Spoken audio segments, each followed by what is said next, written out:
존경하는 박균택 의원님 순서 바꿔주셔서 감사합니다. 아까 교정본부장하고 질의에서 잠깐 나왔는데 자료 제출 요구 좀 하겠습니다. 12월 3일 내란 당일날 전국 교도관 학대간부 회의가 있었고 구치소 교도소 룸을 다 비워라, 다 잡혀 들어올 거다, 이런 내용의 회의였다고 저도 제보를 받았습니다. 그래서 법무부에 자료 제출 요구를 합니다. 당일 계엄 관련, 그러니까 당일이면 12월 4일 자정까지 포함한 날짜이겠죠. 계엄 관련 계획을 세우고 대응회의를 한 일체 자료를 요청을 합니다. 교정 당국이 전국 교도관 학대 회의를 아마 영상으로 했다면 그 영상 자료하고 회의록이나 회의 참석자 그런 부분들에 대한 자료 일체를 제출해 주시기를 바랍니다. 네, 질의하겠습니다.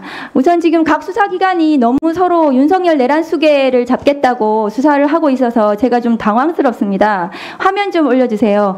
경찰청 국가수사본부는 조지호 경찰청장, 김봉식 서울청장, 문상호 정보사령관, 노상원 전 정보사령관을 긴급 체포했습니다. 그래서 지금 경찰청 국수본, 고위공직자범죄수사처, 국방부 조사본부가 공조수사본부를 꾸려서 지금 수사를 본격적으로 나선 것으로 보고 있습니다. 근데 다음 거 보여주세요. 검찰 특수본이 12.3 내란 사태, 내란 사건의 핵심 인물 김용현, 박안수, 오늘 구속됐죠. 여인형, 곽종근, 이진우에 대해서 지금 신속하게 구속하고 수사를 하고 있지만 이 수사권에 대해서는 지금 오늘 법원 행정처장님께서도 말씀하셨다시피 굉장히 논란이 되고 있고 이 위법 수사에 대해서 나중에 문제가 될 수 있어서 매우 우려스러운 상황입니다.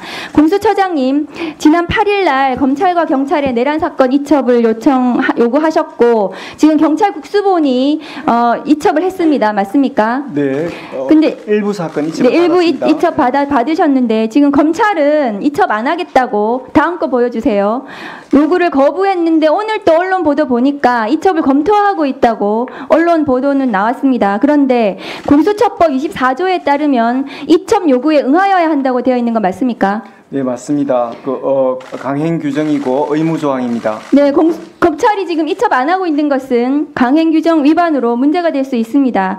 12.3 기사 내란 선포 직후에 밤 11시 전후로 추정되는 시간에 여인영 방첩사령관이 정성우 방첩사 1처장에게 계엄 관련 임무를 지시했고 정우성 1처장이 4개 팀장들에게 검찰과 국정원에서 올 거다, 중요 임무는 검찰과 국정원이 할 테니 그들에게 지원만 하면 된다라고 검찰과 국정원을 언급했다는 것이 지금 언론 보도로 났고 그것이 드러났습니다. 그러면 지금 검찰은 이 사건, 내란 사건의 수사 대상이지 수사 주체가 될 수 없다고 생각합니다.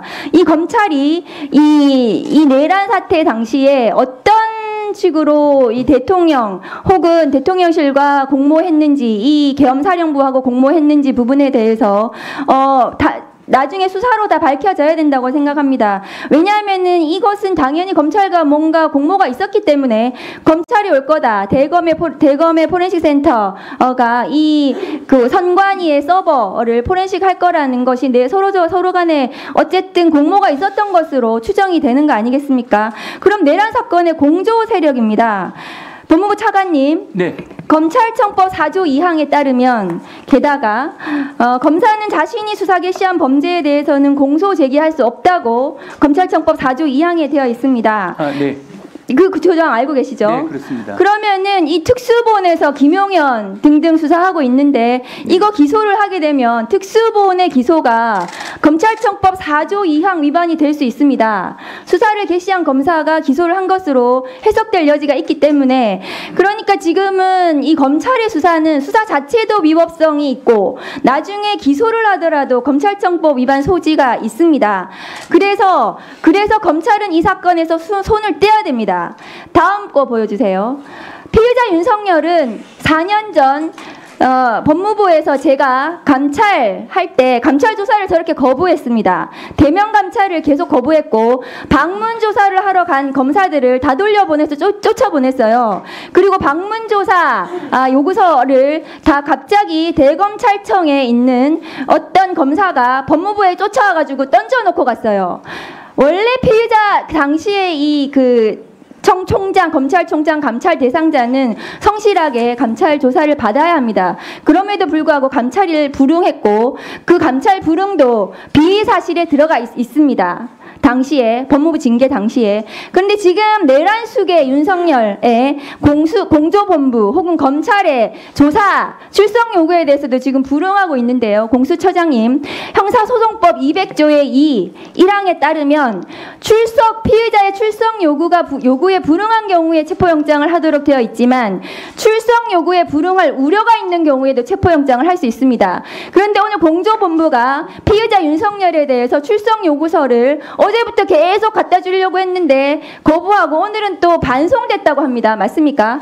지금 관저에서 수치를 거부한 것으로 제3자가 나왔습니다. 받으면은 그것은 송달이 되는데 제3자도 받지 못하게 하는 것 같아요. 이것도 직권남용입니다. 직권남용이 될 수 있습니다. 그런데 어쨌든 이 출석 요구서 안 받고 뭔가 절차를 지금 지연시키고 이 절차에 지금 응하지 않고 있어요. 그러면 출석 요구에 불응할 우려가 있는 겁니다. 체포영장을 바로 치십시오. 체포영장 바로 받아서 피의자 윤석열에 대해서 체포를 해도 이것은 법적으로 형사소송법 200조의 1항에 해당된다고 저는 생각을 합니다. 박근혜 전 대통령에 대한 탄핵 결정문에 따르면 박근혜 대통령이 최순실 국정농단 특검과 검찰 수사에 불응한 것은 그것 자체로 헌법 수호를 할 의지가 없다고 보여진다. 그래서 그것은 파면 사유에 해당한다고 결정문에 나와 있습니다. 당시에 대통령이 최대한 특검과 검찰 수사에 협조하겠다고 말해놓고 그것을 위반했기 때문에 이 조사에 불응한 것은 대통령이 헌법 수호 의지가 없다. 그렇기 때문에 파면할 수 있다. 이렇게 결정이 되어 있어요. 지금 피해자 윤석열이 공조본부와 검찰 수사에 불응하는 것 자체로 헌법 수호 의지가 없는 겁니다. 그 자체로 파면 사유가 될 수 있습니다. 따라서 공조본부에서 피해자 윤석열에 대해서 반드시 체포영장을 바로 하셨으면 좋겠습니다. 네, 잘 알겠습니다. 네,